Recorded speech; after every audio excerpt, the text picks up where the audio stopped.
Осеннее утро дышало прохладой, а золотистые листья тихо шуршали под порывами легкого, но уже по-зимнему колючего ветра.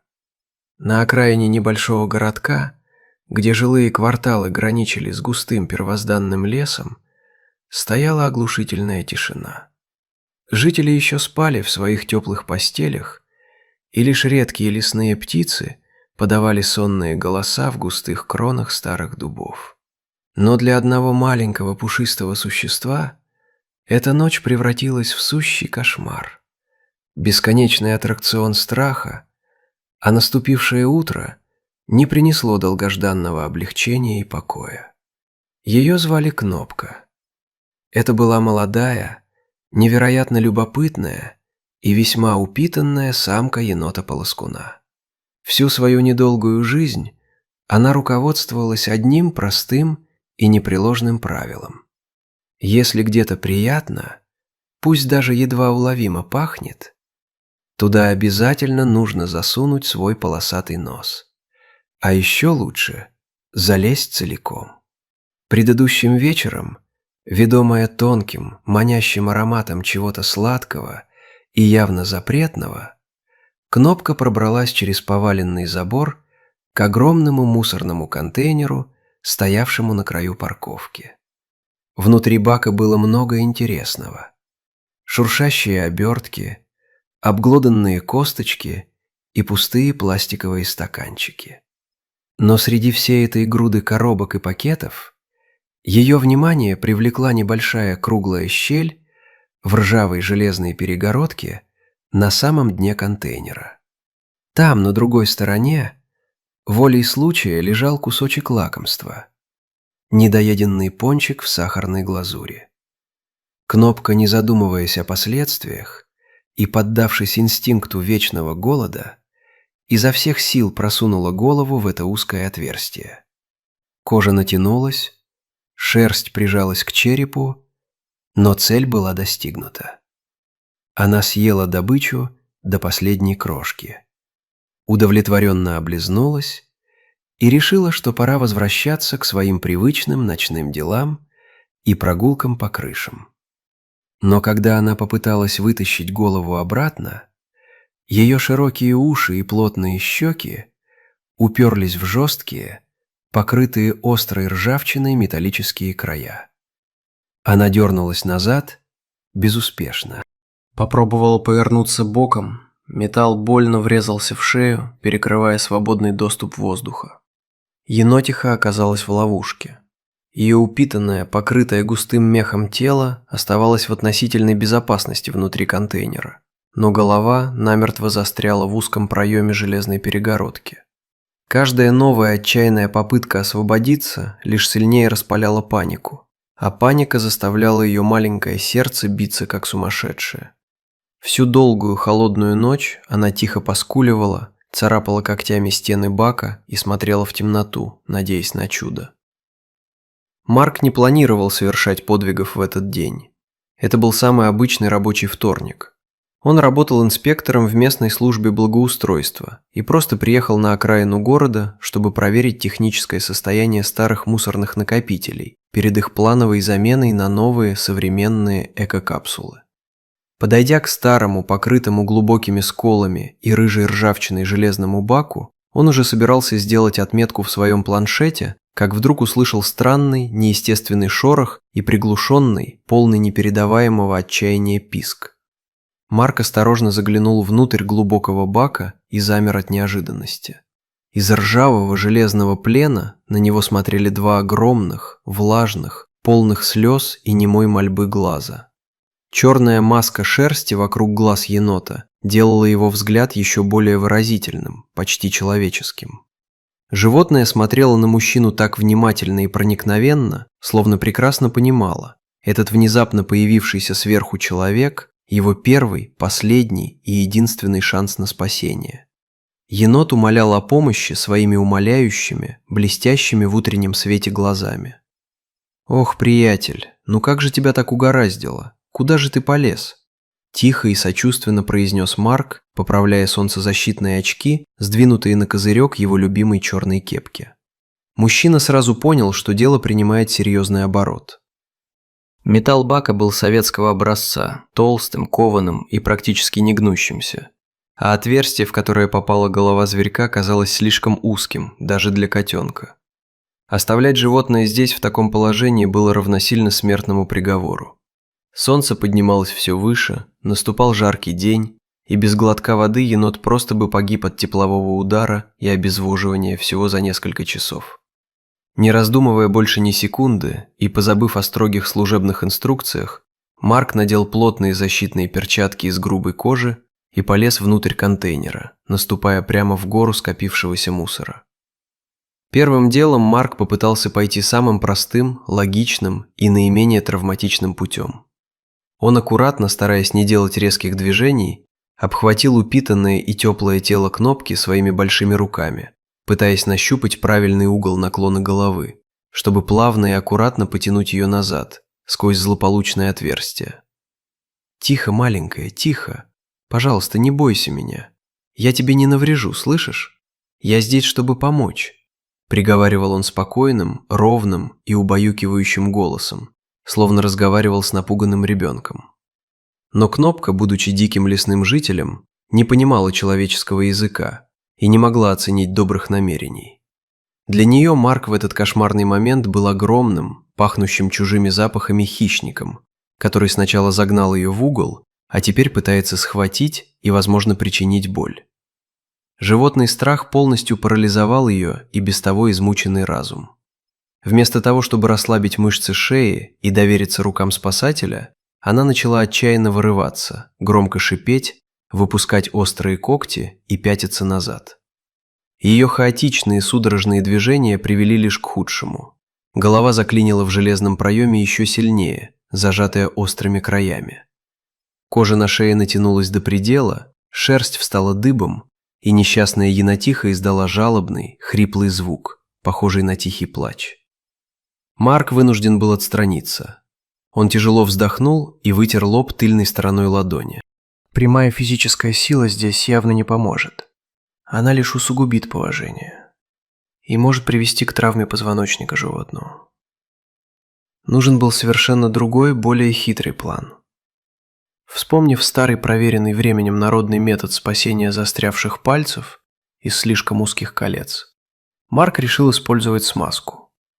Он быстро выбрался из глубокого контейнера, добежал по гравию до своей рабочей машины, стоявшей неподалеку, порылся в багажнике и достал большую канистру с обычным техническим растительным маслом, которое они использовали для смазки некоторых деталей механизмов. Снова спустившись к своей пушистой пленнице, Марк стал действовать максимально деликатно.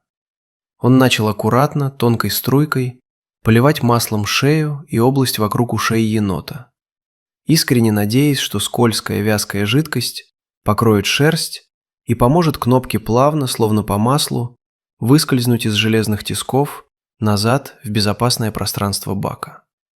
Чтобы хоть немного снять стресс у животного, он нежно и ритмично похлопывал ее по дрожащей спине, пытаясь показать, что все под контролем. Однако этот шаг принес совершенно неожиданный и довольно неприятный результат. Холодное густое масло, медленно текущее по чувствительной коже и забивающееся в густой подшерсток, лишь сильнее напугало и разозлило Кнопку. Еноты по своей природе невероятно чистоплотные существа. Они терпеть не могут, когда их мех пачкается чем-то жирным, липким или дурно пахнущим. Дикое животное занервничало с новой силой, начав судорожно дергать задними лапами, царапать дно бака и крутить хвостом, разбрызгивая масло во все стороны. Жирная смазка не помогла решить проблему, а лишь усилила панику и тревогу несчастного зверька, который теперь чувствовал себя не просто пойманным, но еще и грязным и беззащитным. Марк окончательно понял, что деликатные мягкие методы полностью исчерпали себя и не принесут никакого видимого результата. Время поджимало, и пришло время действовать радикально, используя силу инструментов. Он снова поднялся наверх и принес из своего профессионального чемодана тяжелую металлическую монтировку с изогнутым концом. План мужчины заключался в том, чтобы попытаться найти хотя бы малейший, крошечный зазор между головой енота и краем отверстия, осторожно вставить туда прочный стальной инструмент и попробовать чисто механически отогнуть толстый ржавый металл перегородки в противоположную сторону. Мужчина, стараясь не дышать, аккуратно просунул плоский конец монтировки в щель чуть выше уха животного. Кнопка на мгновение замерла, почувствовав леденящий холод железа рядом со своим лицом. Марк уперся ногами в стенки контейнера и навалился на рычаг монтировки всем своим весом, напрягая мышцы до предела. Но металл старого бака оказался невероятно качественным и прочным. Он едва заметно поддавался, пружинил, но не желал деформироваться. Хуже всего было то, что Марку приходилось работать практически вслепую. Из-за массивного упитанного тела енота и густой тени на самом дне контейнера он не мог с точностью до миллиметра видеть, куда именно упирается острый край монтировки. Один неверный шаг, одно случайное соскальзывание тяжелого инструмента под давлением, и он мог нанести животному смертельную травму, сломать шею или пробить череп. Риск был слишком велик, цена ошибки казалась непомерной. Марк с досадой убрал монтировку в сторону, тяжело дыша и вытирая крупный пот, катившийся из-под кепки. Енотиха медленно повернула голову, насколько ей позволяли железные тиски. Посмотрела на него через плечо, и в ее глазах, казалось, угасала последняя надежда на спасение. Она выглядела уставшей и обреченной. Марк взглянул на наручные часы. С момента его прибытия прошло уже больше получаса.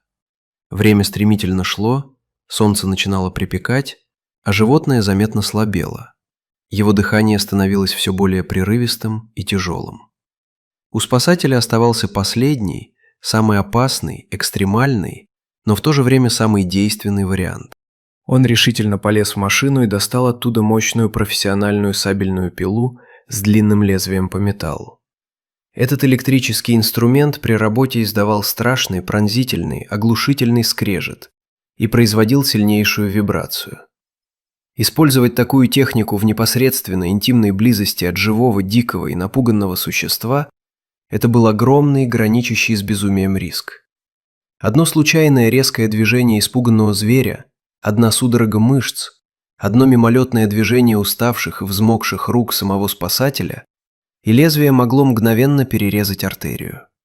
Марк полностью сосредоточился, отключил все посторонние мысли, сделал глубокий вдох через нос и мысленно, как старого друга, попросил енота довериться ему и просто не двигаться в течение 1 минуты. Он залез в контейнер, крепко прижал кнопку своим предплечьем к полу, чтобы надежно зафиксировать ее тело и исключить любые рывки, а второй рукой поднес острое лезвие пилы к ржавому верхнему краю металлического отверстия. Раздался оглушительный, вибрирующий рев мотора, от которого заложило уши. Металлическое лезвие с огромной скоростью вгрызлось в старое железо прямо над головой енотихи, выбивая снопы ярких оранжевых искр.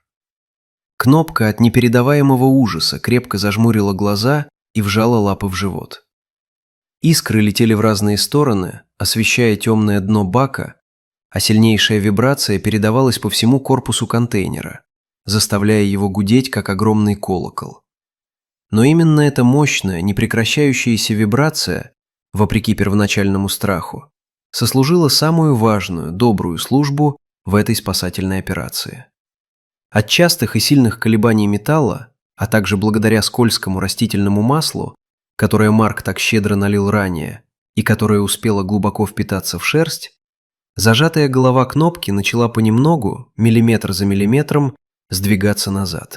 Железные края под воздействием пилы наконец-то поддались, расширились, и в какой-то судьбоносный момент, поддавшись физическому импульсу вибрации, голова кнопки с мягким, характерным звуком полностью выскользнула из ржавого плена.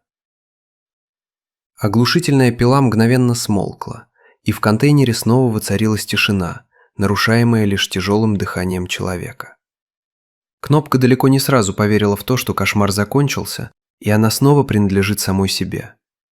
Она несколько раз забавно потрясла головой из стороны в сторону, освобождая уши от остатков липкого масла и металлической пыли, а затем резко всем телом развернулась лицом к выходу.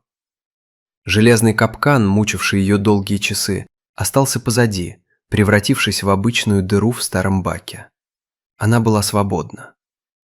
Без лишних раздумий и не теряя ни секунды, перебирая всеми 4 быстрыми лапами, Кнопка стремительно бросилась вглубь контейнера, подальше от страшного инструмента, а затем ловко, используя свои цепкие пальцы, выскочила через верхний открытый край наружу на свежий воздух. Марк с широкой искренней улыбкой на лице наблюдал через край бака, как пушистый полосатый хвост весело мелькнул в высокой зеленой траве у самого подножия леса. Енотиха стремительно возвращалась туда, где была ее настоящая дикая жизнь, где не было железных контейнеров и опасных ловушек, туда, где ее ждал родной дом под корнями старого дерева. Марк медленно, чувствуя приятную усталость во всем теле, выбрался из грязного контейнера, снял тяжелые кожаные перчатки и устало сел прямо на сочную утреннюю траву, подставив лицо теплым лучам поднявшегося солнца. На его лице играла счастливая, умиротворенная улыбка человека, который только что спас чью-то жизнь. Этот маленький, забавный пушистый зверек никогда не вернется, чтобы принести ему подарок, и никогда не сможет сказать ему простое человеческое спасибо на понятном языке. Но тот первый, полный отчаяния и слез, умоляющий взгляд Кнопки, Марк пронесет через всю свою жизнь. В этот момент он точно знал, что день прожит не зря, и все было сделано правильно. Ведь настоящая человечность и сила измеряются исключительно способностью сопереживать и приходить на помощь тем, кто слабее и кто сам себя спасти никогда не сможет.